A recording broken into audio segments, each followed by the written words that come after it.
Hello बच्चों, उम्मीद है आप लोग अच्छे होंगे। आज मैं फिजिकल केमिस्ट्री का पहला चैप्टर सॉल्यूशन का लेक्चर 1 शुरू करने जा रहा हूं, जहां पे हम लोग कंसंट्रेशन टर्म और सोलबिलिटी को बिल्कुल डिटेल से 2026 2027 सीबीएसई को फॉलो करते हुए आगे बढ़ूंगा। तो बच्चों, सबसे पहले आप लोगों को यह जानना है कि सॉल्यूशन कहते किसको हैं। बच्चों, solution is the homogeneous mixture of two और more than two component. Solution क्या बच्चों? It is the homogeneous mixture of two और मोर देन टू कंपोनेंट। जब दो या दो से ज्यादा कंपोनेंट मिक्सर बनाता है बच्चों, और वो मिक्सर जब होमोजीनियस होता है उसी को बोलते हैं सॉल्यूशन हम लोग। अब आप लोगों को यह समझना है अच्छी तरीके से कि मिक्सर क्या होता है और होमोजीनियस क्या होता है, तभी आप सॉल्यूशन को अच्छी तरह से समझ पाइएगा। Mixture is a combination of two और मोर सब्सटेंस फिजिकली बॉन्डेड। जब दो या दो से ज्यादा सब्सटेंस बच्चों फिजिकली बॉन्डेड होता है, केमिकली बॉन्डेड बिल्कुल भी नहीं। जब दो या दो से ज्यादा सब्सटेंस फिजिकली बॉन्डेड होता है, उसी को हम लोग बोलते हैं, उसी कॉम्बिनेशन को क्या बोलते हैं? मिक्सचर बोलते हैं बच्चों। अब इसका मतलब ये हो रहा है कि जो सब्सटेंस है मिक्सचर का, वो दो तरीके से अरेंज हो सकता है बच्चों। आप देखेंगे, अगर तो यहां पे देखें बच्चों आप, ठीक है, तो इसमें जो मिक्सचर है, इसके जितने भी कंपोनेंट है, जितने भी सब्सटेंस है, सब बिल्कुल क्लियरली आपको दिख रही है। लेकिन बच्चों यहां पे देखेंगे, तो इसमें जो भी सब्सटेंस है वो क्लियरली आपको नहीं दिख रही। इसका मतलब यहां पे जो डिस्ट्रीब्यूशन है सब्सटेंस का, वो बिल्कुल बच्चों यूनिफॉर्मली है। बच्चों बिल्कुल देखिए आप, यूनिफॉर्मली है, लेकिन यहां पे बच्चों बिल्कुल भी डिस्ट्रीब्यूशन सब्सटेंस का यूनिफॉर्मली नहीं है। इसका मतलब डिस्ट्रीब्यूशन के बेस पे, सब्सटेंस के डिस्ट्रीब्यूशन के बेस पे हम लोग मिक्सचर को दो हिस्सा में डिवाइड कर सकते हैं। पहला जो है उसे बोलते हैं हम लोग हेटेरोजीनियस मिक्सचर, और दूसरे को बच्चों हम लोग बोलेंगे होमोजीनियस मिक्सचर। अब देखिए बच्चों, सब्सटेंस जिससे मिक्सचर बना हुआ है, इसके डिस्ट्रीब्यूशन के बेस पे हम लोग एक को बोलेंगे हेटेरोजीनियस मिक्सचर। ये कब बोलेंगे? जब सब्सटेंस का डिस्ट्रीब्यूशन रैंडमली हो, मतलब कि यूनिफॉर्मली बिल्कुल भी नहीं हो। जैसे आप देख सकते हैं, यहां पे आप देखिए, आप ऑयल है वाटर के अंदर, इसके अंदर ऑयल बिल्कुल दिख रहा है, वाटर अलग से दिख रहा है। इस तरह से बच्चों आप जाकर के यूनिफॉर्मली जब डिस्ट्रीब्यूशन नहीं है, कंपोनेंट का जब डिस्ट्रीब्यूशन यूनिफॉर्मली नहीं है, तो उसे हम लोग क्या बोलते हैं? Heterogeneous mixture.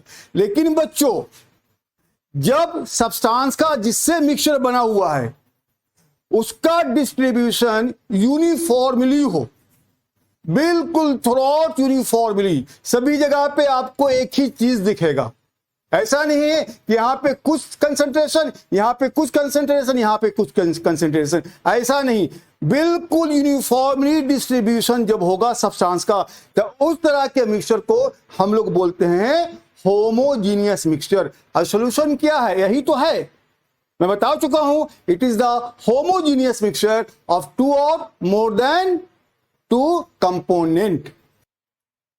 तो अब बच्चों ये बिल्कुल डिसाइड हो चुका है कि सॉल्यूशन क्या हमारा है? होमोजीनियस मिक्सचर है, जिसके अंदर दो या दो से ज्यादा कंपोनेंट होती है। अब बच्चों सॉल्यूशन के अंदर जो कंपोनेंट है उसको दो टाइप्स में डिवाइड कर सकते हैं। अगरचे सॉल्यूशन हमारा लिक्विड फॉर्म में दिख रहा है, इसका मतलब क्या हो रहा है कि जिस कंपोनेंट की अमाउंट ज्यादा है वही दिख रहा है, जिसकी अमाउंट कम है वो हमारा नहीं दिख रहा है।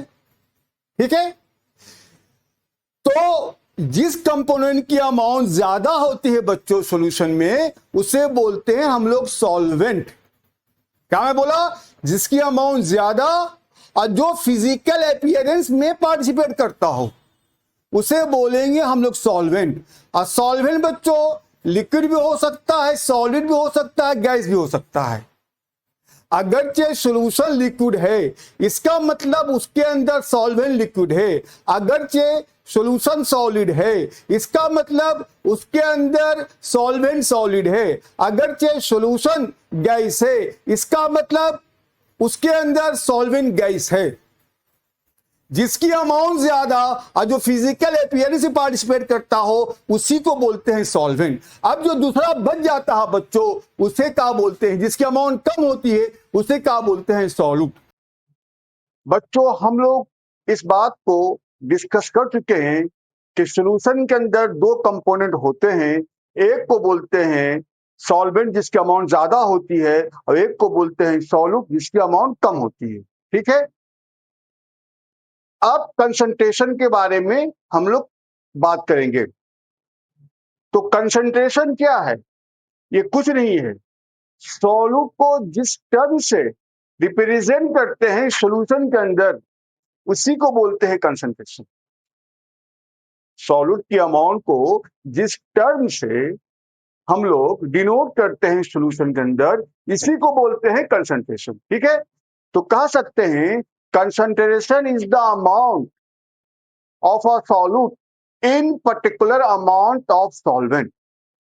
सॉल्वेंट के किसी खास अमाउंट में सॉल्यूट की अमाउंट कितनी है इन टर्म ऑफ मोल, इसी को बोलते हैं हम लोग कंसंट्रेशन। या हम लोग आमतौर पे ये कहते हैं कंसंट्रेशन क्या है, मोल पर लीटर, ये भी कहते हैं, लेकिन एक्चुअल मीनिंग कंसंट्रेशन का क्या है, it is the amount of solute present in particular amount of the solvent. ठीक है, अब बच्चों कंसंट्रेशन के बारे में हम लोग खूब सुनते हैं कि फला चीज हाईली कंसंट्रेटेड या कंसंट्रेटेड है। इसका मतलब क्या होता है, जिसके बारे में बोली जा रही है उसके अंदर सॉल्यूट की अमाउंट काफी ज्यादा है इसलिए उसे बोलेंगे हम कंसंट्रेटेड। दूसरी बात हम लोग बोलते हैं डाइल्यूटेड, इसका मतलब उसके अंदर जो सॉल्यूट की अमाउंट है वो कम है इसलिए उसे बोलते हैं डाइल्यूटेड। ठीक है, अब कंसंट्रेशन बच्चों कई तरीके का हो सकता है, जैसे molarity, molality, mole fraction, part per million, mass percentage, volume percentage. अब इसके बारे में हम लोग एक एक करके आगे डिस्कशन करेंगे। तो बच्चों आपको अब ये जानना है कि कंसंट्रेशन का पहला जो है यूनिट उसे बोलते हैं हम लोग मोलारिटी। तो मोलारिटी क्या होता है पहले हम लोग इसको समझ लेते हैं।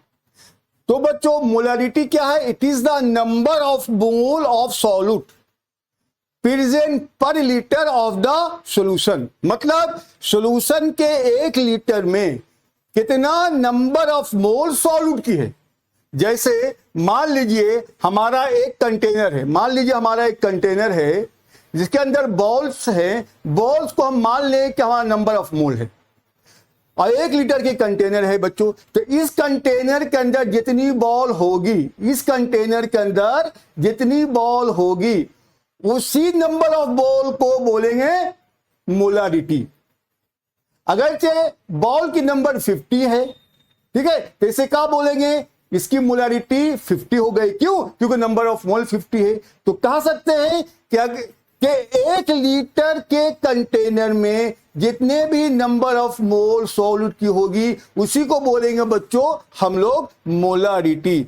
तो फाइनली क्या बात निकल के सामने आ गई, मोलारिटी कुछ नहीं है, it is simply number of mole of solute present per litre of the solution.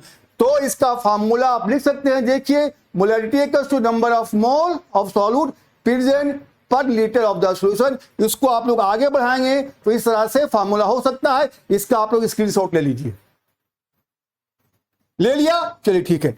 अब यहां पे हम लोग ये देखते हैं मोलारिटी जो टर्म आई है बच्चों, इसके अंदर वॉल्यूम का यूज हुआ है।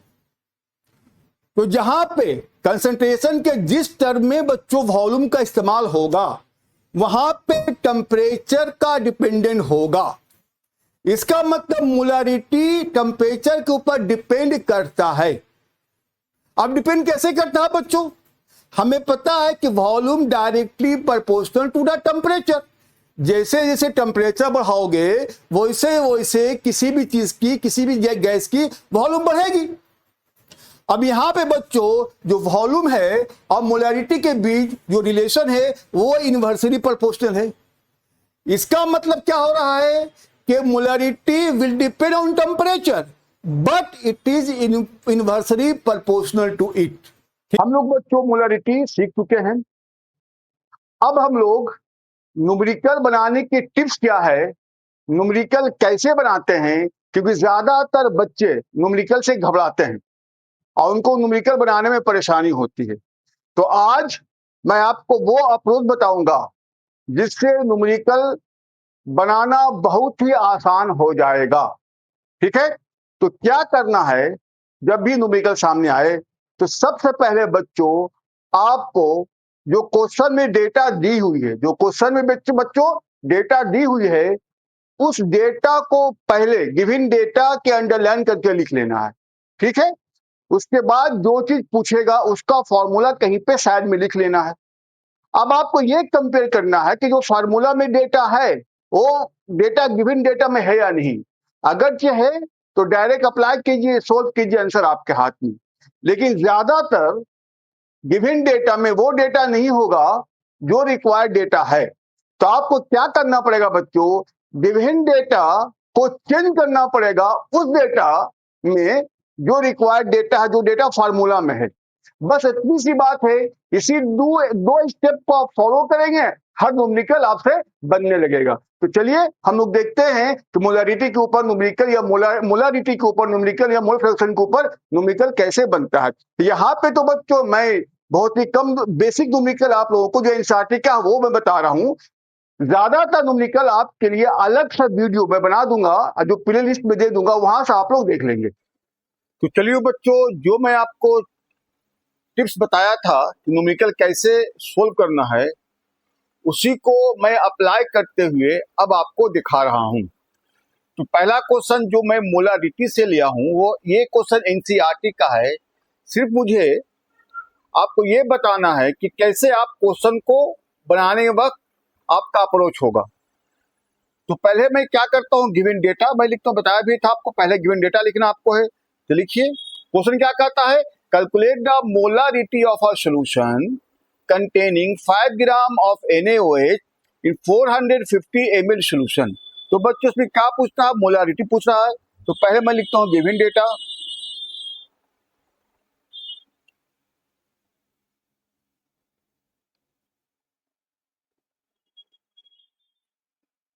तो यहां पे लिखिए मोलारिटी पूछ रहा है तो capital M equal to what ये पूछ रहा है। WB, बी मतलब solute, weight in gram of solute जो दे रखा है वो 5 ग्राम दे रखा है बच्चों, और आपको वॉल्यूम दे रखा है यहाँ पे 450 ml, ये आपको वॉल्यूम दे रखा है। अब आपको मोलिकुलर मास फॉर्मूला से निकल जाएगा, क्योंकि पता है सम ऑफ एटॉमिक मास हम लोग क्या बोलते हैं, मोलिकुलर मास। तो एटॉमिक मास क्या है बच्चों, सोडियम हाइड्रोक्साइड। सोडियम का बच्चों कितना होता है एटॉमिक मास 23, ऑक्सीजन कितना होता है 16, हाइड्रोजन कितना होता है 1, टोटल ऑफ ऐड कीजिएगा 40 आएगा हमारा। ठीक है, ग्राम पर मोल, पर मोल, ये इसकी मोलिकुलर मास आ गई। ठीक है, तो यहां पे लिख दीजिए आप 40 ग्राम पर मोल, ये आपको आ गई। अब बच्चों आपको पूछ रहा है मोलारिटी, तो अब मैं मोलारिटी का फॉर्मूला लिखूंगा। तो लिखिए formula use,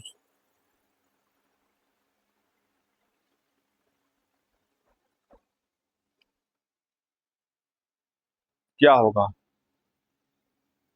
capital M equal to number of mole of solute upon volume in litre बच्चों, ये फॉर्मूला होता है।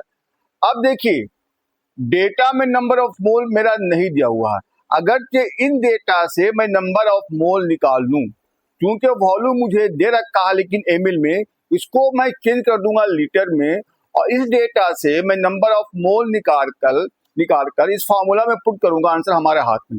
तो पहले मैं नंबर ऑफ मोल निकाल लेता हूं।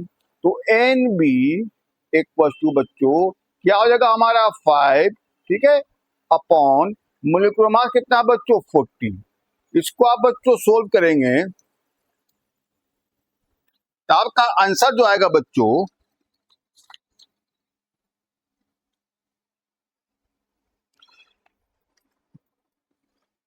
5 इंटू 40 करने के बाद आंसर जो आएगा वो आएगा हमारा 0.125 मोल आंसर आएगा बच्चों। ठीक है, अब इसको हम लोग बैठाते हैं फॉर्मूला में। लीजिए साहब, पुट करते हैं फॉर्मूला में। तो 0.125 यहाँ पे वॉल्यूम जो है दे रखा है ml में, तो उसको लीटर में चेंज करने के लिए 450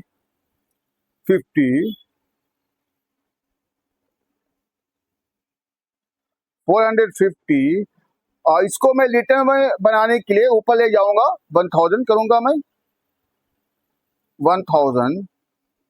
ठीक है ना। तो अब इसको आप सोल्व करेंगे बच्चों तो आपकी जो वैल्यू आ जाएगी वो आएगी वैल्यू 0.277 कैपिटल एम, ये इसकी वैल्यू आ गई। तो कंसंट्रेशन का जो सेकेंड यूनिट है जिसको हम लोग बोलते हैं मोलालिटी, उसके बारे में बात करेंगे। देखो बच्चों, मोलारिटी और मोलालिटी में ज्यादा फर्क नहीं है।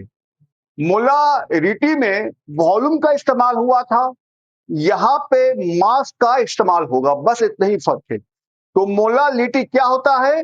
It is the number of mole of solute present पर केजी ऑफ द सॉल्वेंट। मतलब के सॉल्वेंट के 1 केजी में सॉल्यूट की नंबर कितनी है, इसी नंबर को, नंबर ऑफ मोल कितनी है, इसी नंबर ऑफ मोल को हम लोग बोलते हैं मोलालिटी। तो क्या कहते हैं?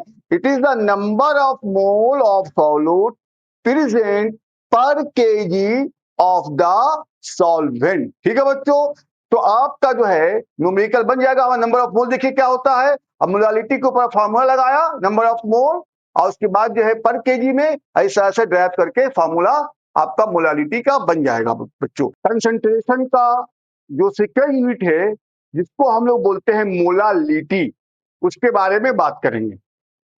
देखो बच्चों, मोलारिटी और मोलालिटी में ज्यादा फर्क नहीं है। मोलारिटी में वॉल्यूम का इस्तेमाल हुआ था, यहाँ पे मास का इस्तेमाल होगा, बस इतना ही फर्क है। तो मोलालिटी क्या होता है? It is the number of mole of solute present पर केजी ऑफ द सॉल्वेंट। मतलब के सॉल्वेंट के 1 केजी में सॉल्यूट की नंबर कितनी है, इसी नंबर को, नंबर ऑफ मोल कितनी है, इसी नंबर ऑफ मोल को हम लोग बोलते हैं मोलालिटी। तो क्या कहते हैं? It is the number of mole of solute present पर केजी ऑफ द सॉल्वेंट। ठीक है बच्चों, तो आपका जो है न्यूमेरिकल बन जाएगा। हमारा नंबर ऑफ मोल देखिए क्या होता है। अब मोलालिटी के ऊपर फार्मूला लगाया नंबर ऑफ मोल, और उसके बाद जो है पर केजी में ऐसा ऐसे ड्राइव करके फार्मूला आपका मोलालिटी का बन जाएगा बच्चों नेक्स्ट क्वेश्चन मोलालिटी के ऊपर, ये भी एनसीईआरटी का ही क्वेश्चन है, क्योंकि सिर्फ मुझे अप्रोच बताना है कि न्यूमेरिकल कैसे आप लोग बना सकते हैं। ठीक है ना। तो क्वेश्चन मैं पढ़ता हूं, क्या कह रहा है क्वेश्चन।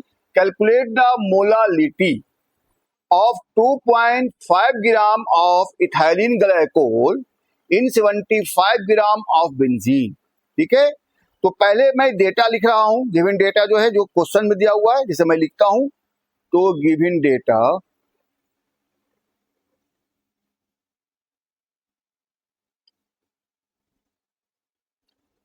क्या हुआ, यहाँ पे मोलारिटी पूछ रहा है, मतलब कि स्मॉल एम टू बच्चों व्हाट, दे क्या रखा है WB weight in gram of solute 2.5 gram, और WA बच्चों यहाँ पे देखिए ए ज्यादा है, मैं बता चुका हूं कि सॉल्यूट की अमाउंट ज्यादा होती है 75 ग्राम।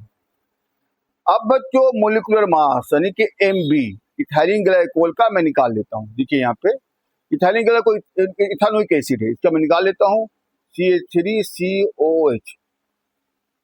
लीजिए कार्बन का कितना होता है एटॉमिक मास 12 होता है, प्लस 3 हाइड्रोजन है 3 into 1 plus 1 carbon 12 plus 2 oxygen तो 2 इंटू 16 प्लस 1। एक कष्ट कितना आएगा बच्चों, सोल्व कीजिएगा तो 60 ग्राम पर मोल। ये आपके आ गया हमारी। तो यहाँ पे molecular mass of ethanoic acid का आ गया बच्चों 60 ग्राम पर मोल। ये आपका आ गया। अब ये गिवन डेटा, अब मुझे जो निकालना है उसका मैं फॉर्मूला लिखूंगा, तो लिखिए फॉर्मूला यूज। एक ही पैटर्न से मैं बना रहा हूं न्यूमेरिकल ताकि आपको बिल्कुल अच्छी तरीके से समझ में आ जाए। फॉर्मूला यूज, पहले given data then formula use. चलिए भाई, तो ए में क्वेश्चन बच्चों क्या होता है, number of mole of solute WA in kg। Number of mole data में नहीं दिया हुआ बच्चों, WA ग्राम में दिया हुआ है, इसको तो मैं चेंज कर दूंगा। अगर जब मैं नंबर ऑफ मोल इस गिवन डेटा से मैं निकाल लेता हूं और उसको फॉर्मूला में पुट करूंगा, आंसर आ जाएगा। लीजिए साहब, तो number of mole of solute मतलब कि B equal to weight in gram. Weight कितना दे रखा बच्चों 2.5 अपॉन इसका मोलिकुलर मास कितना दे रखा है 60। तो इसको बच्चों आप सोल्व करेंगे तो 2.5 को 60 से डिवाइड करता हूं तो आपको आंसर जो आता है बच्चों, हाँ ये आता है 0.0। 2.5 को 60 डिवाइड करेंगे तो 0.0417 बच्चों 17 मोल। ये इसका आंसर है। अब बच्चों यहाँ पे आप पुट कीजिए तो क्या होगा 0.0417 अपॉन कीजिए, यहाँ पे देखिए ग्राम में दिया हुआ है कितना 75 ग्राम। तो 75 इसको केजी में चेंज करने के लिए नीचे में 1000 करना था मुझे, उसको मैं ऊपर ले जाऊंगा 1000। अब मैं बच्चों इसको सोल्व करता हूं। इसको मैं सोल्व करूंगा जब, तो क्या आ जाएगा हमारा, पूरा सोल्व करने के बाद, वो सोल्व करने के बाद हमारा आ जाएगा 0.556। लीजिए आप स्मॉल m लिख दीजिए, 6 स्मॉल m। ये बच्चों इसका आंसर है। तो हम लोग बात करेंगे मोल फ्रैक्शन के बारे में। तो बच्चों मोल फ्रैक्शन क्या है, ये रेशियो है किसका, नंबर ऑफ मोल की। ठीक है, मतलब क्या है, सॉल्यूशन के अंदर हम लोग को पता है कि कई कंपोनेंट होते हैं। ठीक है, अब जिस कंपोनेंट का मुझे मोल फ्रैक्शन निकालना है तो क्या करते हैं, उसका मोल, जिसका मुझे मोल फ्रैक्शन निकालना है उसका मोल डिवाइडेड बाय टोटल मोल। जिस कंपोनेंट का मुझे मोल फ्रैक्शन निकालना है उसका जितना नंबर है मोल का उसको लीजिए और टोटल नंबर ऑफ मोल के मोल से डिवाइड कर दीजिए, जो वैल्यू आएगी उसी को बोलेंगे मोल फ्रैक्शन। मतलब कि टोटल में कितना है, टोटल मोल में सॉल्यूशन के जितना भी कंपोनेंट है उसके टोटल मोल में कितने आपके मोल हैं उसी को बोलते हैं मोल फ्रैक्शन। ठीक है, तो हम कह सकते हैं अगर सॉल्यूशन हमारा बाइनरी है और एक कंपोनेंट को ए मान लेते हैं दूसरे कंपोनेंट को बी मान लेते हैं बच्चों, तो mole fraction of component A क्या होगा, it is the ratio of number of mole of component A to the sum of total number of moles of component A and component B। इसी तरह से बच्चों मोल फ्रैक्शन ऑफ B क्या होगा, number of mole of component B to the total number of mole of component A and component B। Mole fraction को बच्चों हम लोग रिप्रेजेंट करते हैं काई से। ठीक है, तो इसलिए आप लिख सकते हैं मोल फ्रैक्शन, देखिए मोल फ्रैक्शन और टोटल जो मोल फ्रैक्शन होता है सम होता है बच्चों, मतलब काई ए काई भी एक क्या होता है, 1 होता है। अगला क्वेश्चन बच्चों मोल फ्रैक्शन के ऊपर है, ये भी क्वेश्चन एनसीईआरटी का ही है। अब मैं क्वेश्चन पढ़ रहा हूं, क्या क्वेश्चन कहता है, calculate the mole fraction of ethylene glycol in a solution containing 20% of ethylene glycol by mass. अब बच्चों यहां पे आपको ये देखना है, इसमें दो चीजें आपको नहीं सीखनी है, ध्यान से समझिए। 20% बाई मास कह रहा है बच्चों। अब परसेंट जहां भी होता है कहीं ना कहीं वो 100 से इंडिकेट करता है। इसका मतलब बच्चों हम लोग ये मान के चलेंगे कि टोटल मास सॉल्यूशन की 100 ग्राम होगी और उसमें से 20 ग्राम मास सॉल्यूट की और 80 ग्राम मास सॉल्वेंट की होगी। अब बच्चों क्वेश्चन में तो सॉल्वेंट है ही नहीं है, तो जब भी क्वेश्चन में सॉल्वेंट नहीं हो तो आपको मान लेना है वाटर, ठीक है। तो मतलब कि इथाइलिन ग्लाइकोल 20 ग्राम और वाटर 80 ग्राम। तो चलिए हम लोग गिवन डेटा पहले लिख लेते हैं हमेशा की तरह।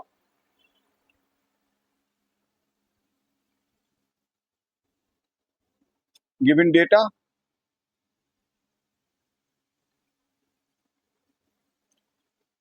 पहले लिखना पड़ेगा, एज्यूम करना पड़ेगा, assume total mass of solution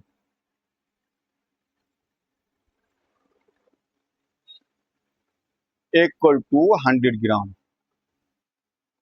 उसके बाद बच्चों WB मतलब weight in gram of solute जो है कितना आ गया बच्चों, मतलब इथाइलिन ग्लाइकोल 20 ग्राम। उसके बाद वाटर बच्चों WA जो आएगा हमारा वो 80 ग्राम आएगा बच्चों। अब मोलिकुलर मास क्योंकि फॉर्मूला दे रखा है मैं निकाल सकता हूँ, मतलब के मोलिकुलर मास ऑफ सॉल्यूट मतलब इथाइलिन ग्लाइकोल क्या हो सकता है, देखिए मैं यहाँ पे निकाल लेता हूँ।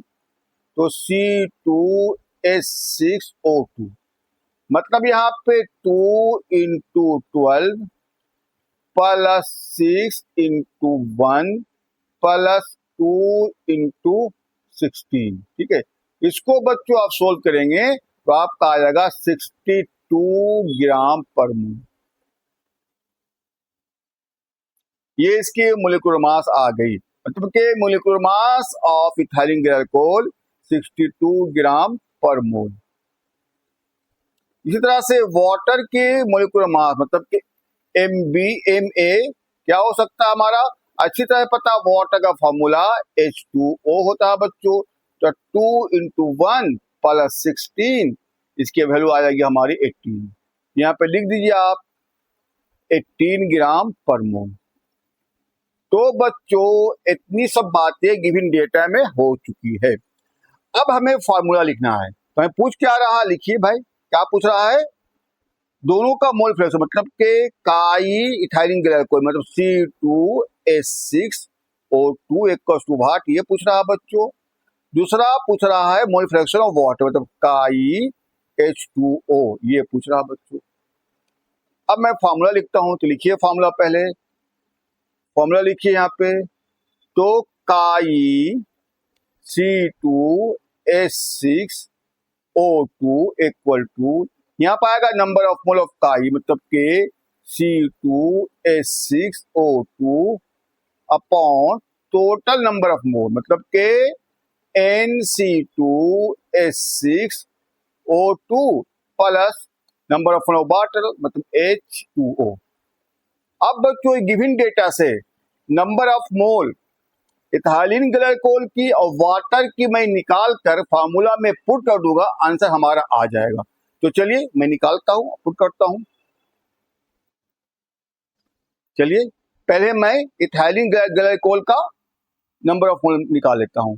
तो NC2H6O2 equal to weight in gram of ethylene glycol, तो वेट कितना है बच्चों 20 ग्राम, और इसका मोलिकुलर मास कितना है बच्चों 62 आया, ठीक है।